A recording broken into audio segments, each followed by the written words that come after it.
یعنی القا کیا گیا تھا۔ یہ وہ وحی نہیں تھی جو پیغمبروں پر آتی ہے۔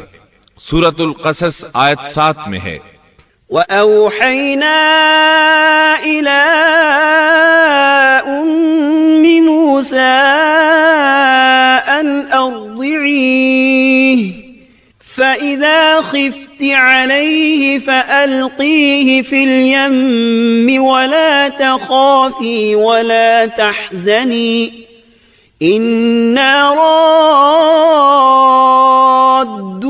إِلَيْكِ وَجَاعِلُوهُ مِنَ الْمُرْسَلِينَ۔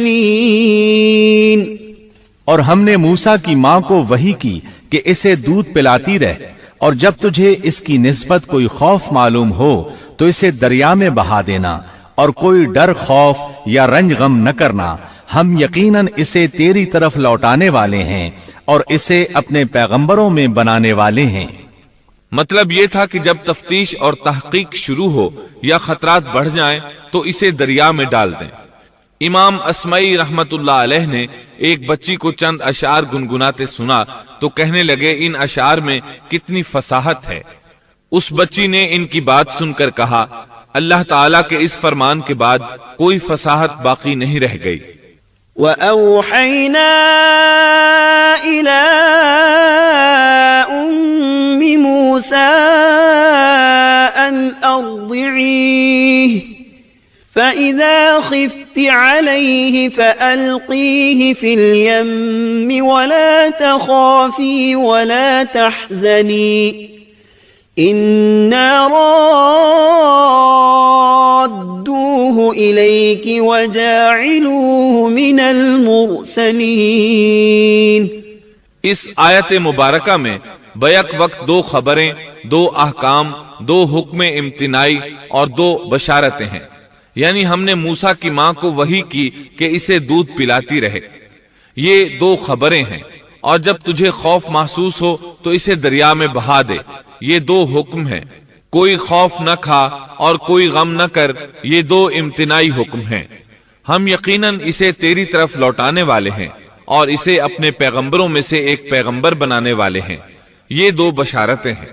اور پھر واقعی تلاش شروع ہو گئی، بنی اسرائیل پر سختی کی گئی۔ موسیٰ علیہ السلام کی ماں نے اللہ کے حکم کے مطابق بچے کو صندوق میں رکھا اور دریا میں چھوڑ دیا۔ ساتھ ہی موسیٰ علیہ السلام کی بہن سے کہا، تو بھی اس کے پیچھے پیچھے چلتی جا۔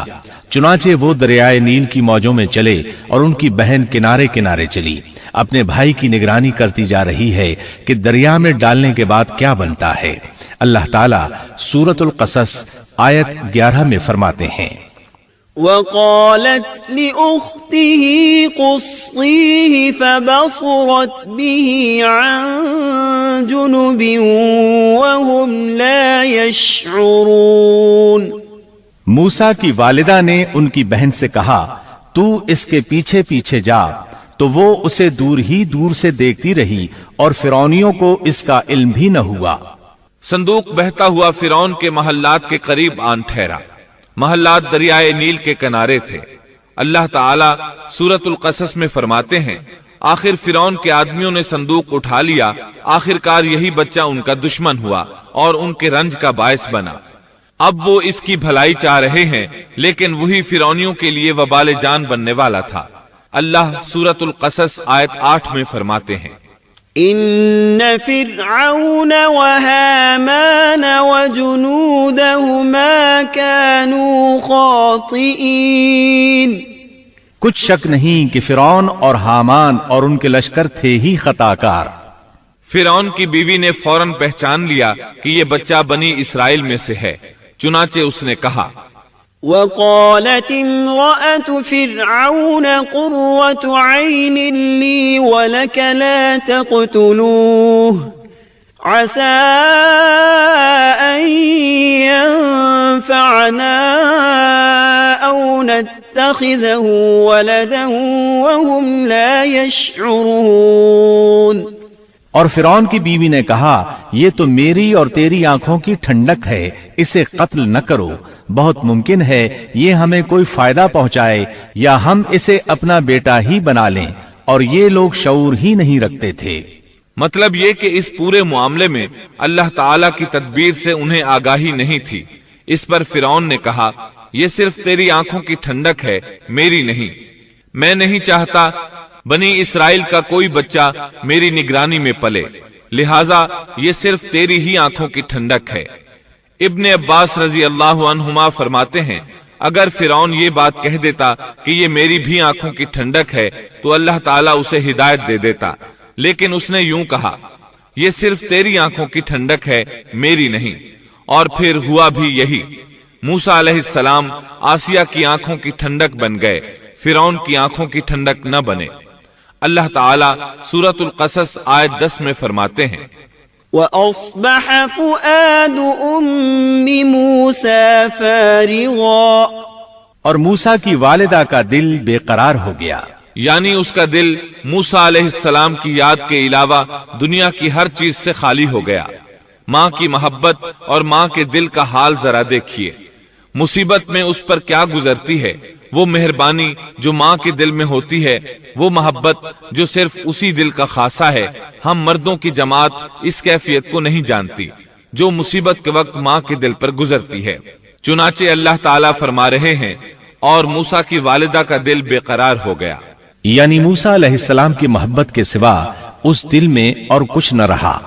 ہر وہ چیز جو اسے دنیا میں پیاری تھی موسیٰ کی محبت پر غالب نہ آ سکی، بس دل میں موسیٰ ہی موسیٰ تھے۔ اللہ تعالیٰ سورۃ القصص آیت 10 میں فرماتے ہیں، إن كادت لتبدي به لولا أن ربطنا على قلبها لتكون من المؤمنين، قریب تھیں کہ اس واقعے کو بالکل ظاہر کر دیتی اگر ہم ان کے دل کو ڈھارس نہ دے دیتے، یہ اس لیے کہ وہ یقین کرنے والوں میں رہے۔ اب دیکھیے اللہ تعالیٰ کے کام، ان کے نور چشم کو کس طرح ان کی طرف واپس لوٹایا۔ بچہ جب محل میں پہنچا تو اس نے دودھ کے لیے رونا شروع کر دیا۔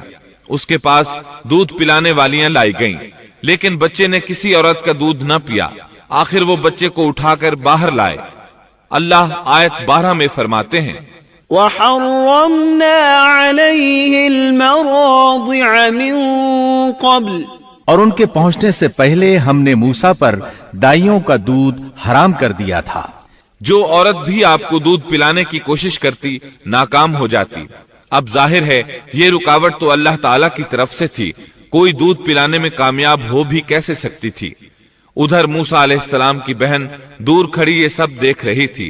سورۃ القصص آیت 12 میں ہے، فقالت هل أدلكم على أهل بيت يكفلونه لكم وهم له ناصحون، یہ کہنے لگیں، کیا میں تمہیں ایسا گھرانہ نہ بتاؤں جو اس بچے کی تمہارے لیے پرورش کرے اور ہوں بھی وہ اس بچے کے خیر خواہ۔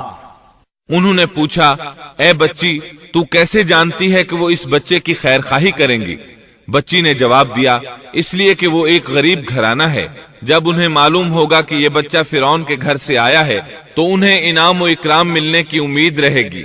اس گھر میں ایک نیک سیرت خاتون ہے، وہ اس بچے کو بخوشی دودھ پلانا قبول کرے گی۔ انہوں نے کہا، چلو ٹھیک ہے۔ چنانچہ آپ کی بہن انہیں گھر لے آئی۔ والدہ محترمہ نے بچے کو دودھ پلایا تو آپ نے فوراً دودھ پینا شروع کر دیا۔ سیدہ آسیہ نے ان کی طرف پیغام بھیجا کہ وہ محل میں آ جائے، اور جب تک بچہ دودھ پیتا رہے وہ اس کے پاس محل ہی میں رہے۔ لیکن موسیٰ علیہ السلام کی ماں نے انکار کر دیا۔ انہوں نے کہا، میرے اہل و عیال ہیں، میرے خاوند بھی ہیں، لہٰذا ان کے ہوتے ہوئے میں گھر نہیں چھوڑ سکتی۔ اب چونکہ بچے نے کسی اور کا دودھ پینا قبول نہیں کیا تھا، اس لیے وہ خود بچے کو لے کر آتے تھے۔ اس طرح موسیٰ علیہ السلام کی والدہ کا بے حد احترام ہونے لگا۔ فرعون کے ہر کارے تحفے تحائف ان کے گھر لانے لگے۔ اللہ تعالیٰ آیت 13 میں فرماتے ہیں، فرددناه إلى أمه كي تقر عينها ولا تحزن ولتعلم أن وعد الله حق ولكن أكثرهم لا يعلمون۔ پس ہم نے اسے اس کی ماں کی طرف واپس پہنچایا تاکہ اس کی آنکھیں ٹھنڈی رہیں اور آزردہ خاطر نہ ہو، اور جان لے کہ اللہ کا وعدہ سچا ہے، لیکن اکثر لوگ نہیں جانتے۔ اس طرح موسیٰ علیہ السلام شاہی محل میں پلنے بڑھنے لگے، یہاں تک کہ 18 سال کے خوبرو نوجوان ہو گئے۔ اللہ تعالیٰ آیت 14 میں فرماتے ہیں، وَلَمَّا بَلَغَ أَشُدَّهُ وَاسْتَوَىٰ آتَيْنَاهُ حُكْمًا وَعِلْمًا وَكَذَلِكَ نَجْزِي الْمُحْسِنِينَ۔ اور جب موسیٰ اپنی جوانی کو پہنچ گئے اور پورے توانا ہو گئے تو ہم نے انہیں علم و حکمت عطا فرمایا، نیکی کرنے والوں کو ہم اسی طرح بدلہ دیا کرتے ہیں۔ وقت گزرتا رہا، ایک روز آپ ایسے وقت میں راستے سے گزر رہے تھے جس وقت عموماً لوگ گھروں سے نہیں نکلا کرتے تھے، کہا جاتا ہے وہ دوپہر کا وقت تھا۔ آپ شہر میں داخل ہوئے، لوگ غفلت میں تھے، بس اکا دکا لوگ باہر تھے۔ آپ نے 2 آدمیوں کو لڑتے جھگڑتے دیکھا، ان میں سے ایک بنی اسرائیل کا تھا، دوسرا فرعون کی قوم سے تھا، یعنی مصری تھا۔ آپ کی قوم والے نے اپنے دشمن کے خلاف آپ سے مدد مانگی، آپ کی حمیت نے جوش مارا، آپ نے دیکھا مصری اس کمزور اسرائیلی کو پکڑے ہوئے تھا، بس موسیٰ علیہ السلام نے آگے بڑھ کر مصری کی ٹھوڑی پر مکہ دے مارا۔ آپ کا مقصد تو بس اسرائیلی کی مدد کرنے کا تھا، لیکن موسیٰ علیہ السلام میں بہت قوت تھی، اس لیے ایک ہی مکہ لگنے سے مصری کا کام تمام ہو گیا۔ سورۃ القصص آیت 15 میں ہے، فَوَكَزَهُ مُوسَى فَقَضَى عَلَيْهِ، پس موسیٰ نے اس کے مکہ مارا جس سے وہ مر گیا۔ موسیٰ علیہ السلام کو بہت تعجب ہوا کہ یہ کیا ہو گیا، ان کا قتل کرنے کا تو کوئی ارادہ نہیں تھا۔ موسیٰ علیہ السلام نے فوراً کہا، هَذَا مِنْ عَمَلِ الشَّيْطَانِ، یہ تو شیطانی کام ہے۔ آپ یہ کہنا چاہتے تھے میرا ارادہ تو اسے قتل کرنے کا نہیں تھا، یہ فعل تو شیطان نے کیا ہے، شیطان ہی نے مجھے بے قابو کر دیا تھا، مجھے اپنی طاقت پر اختیار نہ رہا، مجھ سے اس انسان کے قتل والا برا کام سرزد کرا دیا۔ آیت 15 میں اللہ تعالیٰ فرماتے ہیں، إِنَّهُ عَدُوٌّ مُضِلٌّ مُبِينٌ، یقیناً شیطان دشمن اور کھلے طور پر بہکانے والا ہے۔ اس سے معلوم ہوا کہ موسیٰ علیہ السلام جانتے تھے شیطان دشمن ہے، وہ گمراہ کرتا ہے، اور یہ بھی معلوم ہوا کہ آپ موحد تھے، توحید پرست تھے اور مشرکین میں سے نہ تھے۔ یہی تو باتیں ہیں جو اللہ تعالیٰ نے بیان فرمائی ہیں، مثلاً آیت 14 میں ہے، وَكَذَلِكَ نَجْزِي الْمُحْسِنِينَ، اور نیکی کرنے والوں کو ہم اسی طرح بدلہ دیا کرتے ہیں۔